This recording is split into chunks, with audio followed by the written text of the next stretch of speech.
Quand on est musicien, on est souvent dépendant d'autres personnes pour que le projet musical fonctionne. Notamment quand on est guitariste, on peut avoir besoin d'un chanteur ou d'une chanteuse. Quand on est chanteur ou chanteuse, on peut avoir besoin d'un musicien pour que le morceau sonne. La solution, si on a envie d'être un peu plus autonome, c'est d'être capable de chanter et de jouer en même temps. Alors évidemment, cela demande de travailler son instrument et de travailler sa voix, mais surtout de faire des choix pertinents dans la complexité de vos morceaux et de vos interprétations. Ça peut être très frustrant quand on apprend un instrument et qu'on apprend à chanter en même temps, de se rendre compte qu'on n'y arrive tout simplement pas et que le morceau ne fonctionne pas. Souvent la cause derrière ça, c'est qu'on se donne des objectifs qui sont tout simplement inatteignables. Synchroniser un instrument et chanter en même temps, c'est une prouesse, c'est presque un miracle en fait. Ça demande énormément de choses, il se passe énormément de choses en même temps, et donc c'est normal que vous soyez limité dans votre capacité d'interprétation quand il faut chanter et jouer un instrument en même temps. Donc maintenant qu'on sait que c'est normal d'en chier, comment est-ce qu'on peut quand même arriver à le faire? J'ai deux conseils principaux à vous donner. Le premier, c'est de travailler des morceaux qui sont simplifiés au maximum. Qu'est-ce qu'on va pouvoir simplifier? C'est la partie instrumentale. Parce qu'en général, les morceaux tiennent sur des accords qui peuvent s'enchaîner, qui peuvent porter leur richesse harmonique sans nécessairement devenir compliqués. Un exemple d'un morceau des Red Hot Chili Peppers, quand il est interprété comme l'original, ça fait comme ça.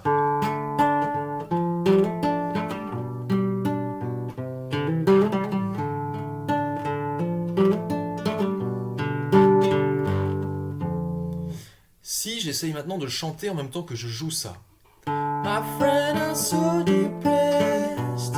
I feel the question of their loneliness. Celui-ci, j'arrive à le faire. Maintenant, toi, si tu essayes de ton côté, tu vas peut-être te rendre compte que merde, même ça, t'y arrives pas. T'inquiète, en réalité, ce petit licks qui est reconnaissable, c'est 4 accords.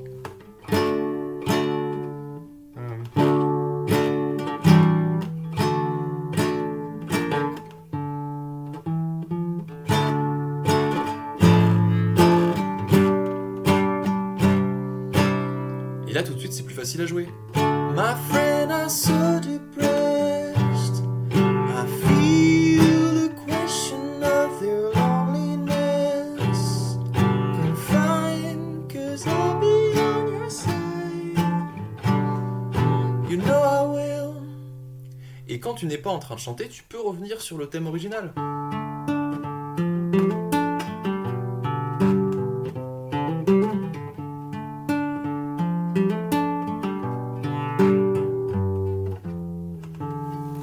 Voilà un exemple. Maintenant, le deuxième exemple que je peux te donner, c'est encore une fois de partir sur des choses qui sont plus faciles à jouer à la guitare, notamment d'avoir moins de variations avec ta main droite ou avec ta main gauche. Tu peux avoir plus de complexité rythmique, mais moins de complexité harmonique. Donc au lieu de jouer des accords, tu vas jouer juste une ou deux notes.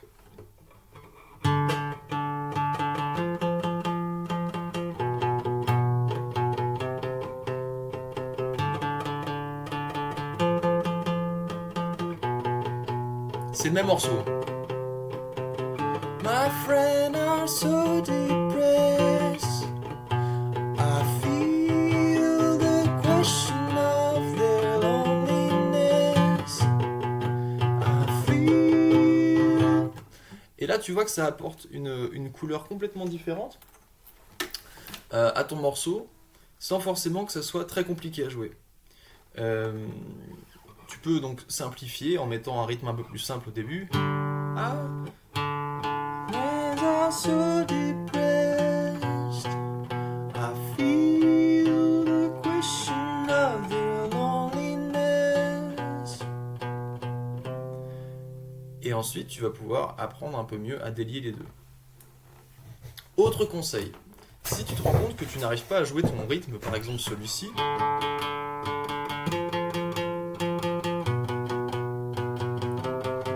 C'est parce qu'en réalité, il y a deux rythmes que ton cerveau doit traiter en même temps. Il y a ta ta ta ta ta ta ta ta ta ta ta ta ta ta ta ta ta ta.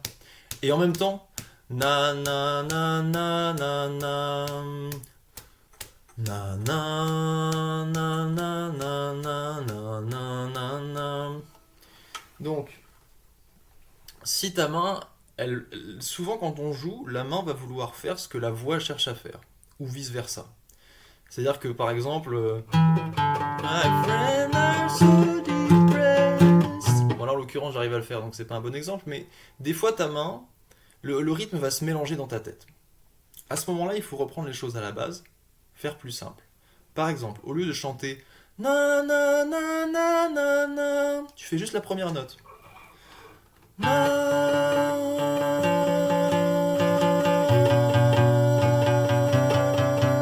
Déjà pour t'habituer à voir ta voix qui est en action, plus la guitare. Et ensuite tu complexifies.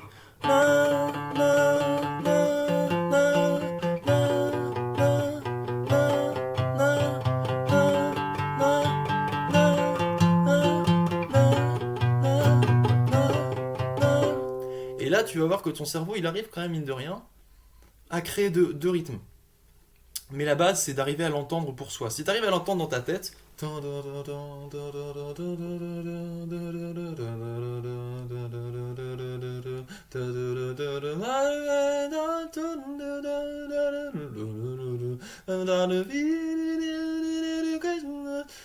si tu arrives à l'entendre intuitivement dans ton cerveau, ça va être plus facile déjà pour transmettre à tes mains.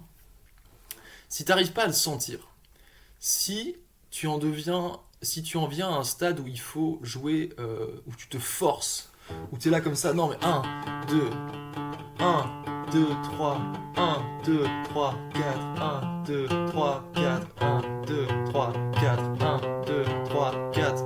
Tu peux le faire pendant une courte période en te forçant à l'assimiler. Le problème c'est que tu vas plus être en train d'écouter ce que tu joues, tu vas être en train d'appliquer des règles théoriques dessus, mais tu n'auras plus le cerveau pour réfléchir à ces règles quand tu veux chanter en même temps. Tu comprends? Donc c'est une espèce de fausse bonne idée. J'avais à la base tendance à conseiller aux gens de bosser bien la partie voix et bien la partie guitare chacun de son côté et ensuite de mélanger les deux. Maintenant, je conseille plutôt de faire des allers-retours entre les deux. My friend are so depressed. Voix complète, guitare simplifiée.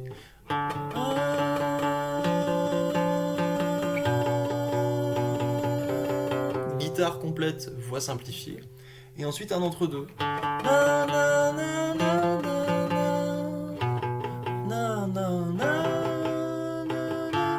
Et on essaye. Ça sonne pas forcément bon au début. La musique, c'est pas une science exacte. Le but, c'est qu'à la fin, tu puisses apprécier et ressentir quand tu joues et quand tu chantes en même temps pour continuer à moduler et à créer des choses dans lesquelles tu t'investis. Parce que le risque, c'est qu'en apprenant des choses par cœur, en ne les entendant plus, tu deviennes juste un automate. On peut complètement jouer des choses de façon automatique. Moi, il y a des morceaux que je fais quasiment de façon automatique.